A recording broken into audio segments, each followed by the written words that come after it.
If you're wondering how on earth young people are affording homes these days, you're not alone. You're not crazy. You're not lazy. And you're definitely not the only one scratching your head trying to make sense of it all.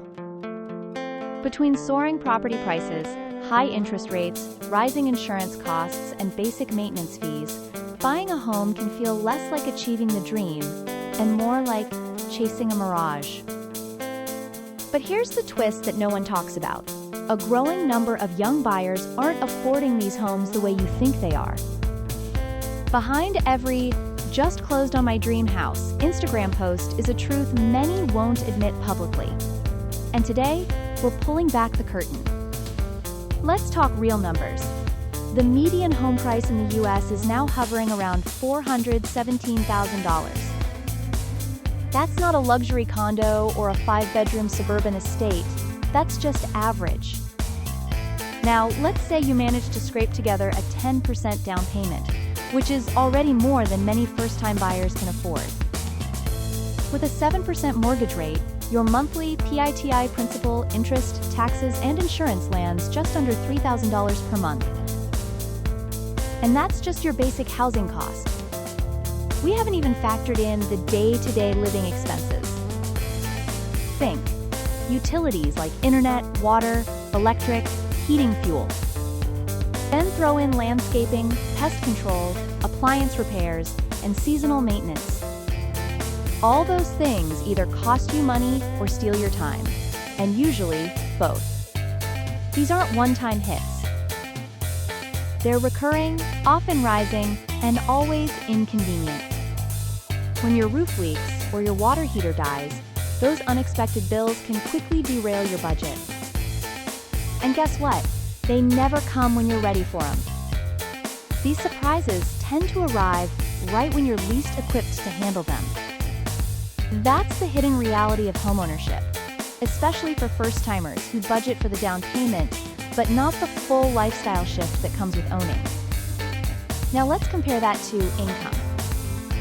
The median individual income in the US is around $42,000 per year, roughly $3,500 a month before taxes. After withholdings, you're likely taking home just over $3,000 a month. So if your mortgage alone is $3,000, you're already in the red. Forget affording anything else.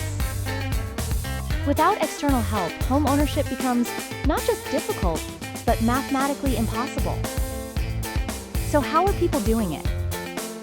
The answer lies in something most never mention: family money. According to a Redfin survey, about 38% of first-time homebuyers under the age of 30 are using family gifts or inheritance to fund their down payment. That's nearly 4 out of every 10 young buyers getting a financial boost. These buyers aren't necessarily earning more. They're starting with more. You may see a friend post a photo in front of their gorgeous new home and assume they saved for years, budgeted with military precision, or landed a high-paying job out of college. And sometimes that's true. But often, mom and dad cut a check, or grandma passed down a little nest egg, or maybe an uncle co-signed the mortgage. And that changes everything. There's nothing inherently wrong with getting help. But it does skew the playing field. For those without that safety net, it can feel like you're running the same race, but uphill, barefoot, and in the rain. And it's not just about emotions or comparisons. It has real consequences. These are the same people you're competing against when placing offers. If one buyer walks in with a 20% down payment gifted from family, and another barely scrapes together 5%, the seller is more likely to accept the stronger offer.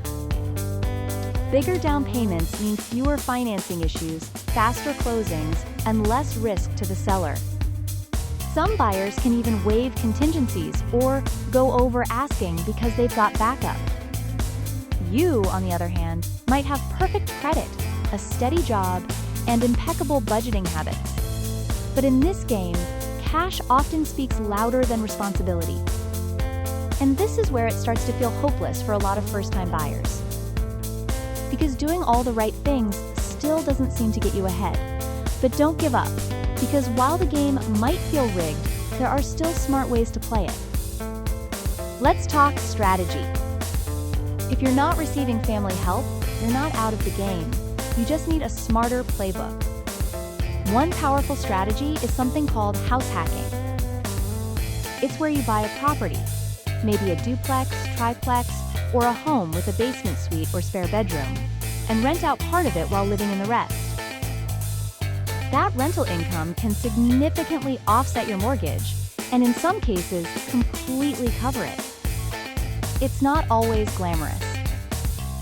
Sharing space or managing tenants comes with trade-offs. But while your peers are paying full mortgage costs and struggling with lifestyle inflation, you're building equity and generating income.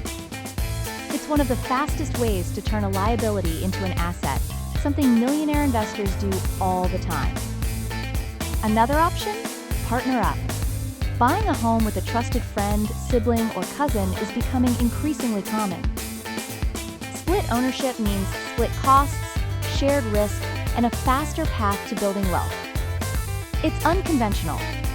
But in today's market, unconventional is often necessary. There's also no shame in living at home a bit longer, as long as it's intentional. If staying with family helps you wipe out debt, save aggressively, and level up your income, then you're not falling behind. You're setting yourself up to launch forward. The quiet wealth you're building during that time will serve you far longer than rushing into homeownership just to keep up appearances. And here's something many forget. Home ownership isn't the only way to build wealth. In fact, many of today's self-made millionaires built their fortunes outside of real estate. Some invested early in index funds. Others scaled side hustles into six-figure businesses. Many prioritized career growth or entrepreneurship over immediate homeownership, and used that momentum to buy property later, on their terms.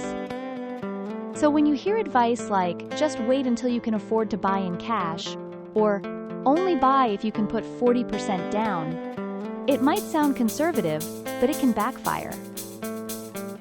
If home values are increasing at 5% a year, that $400,000 home will cost $420,000 next year.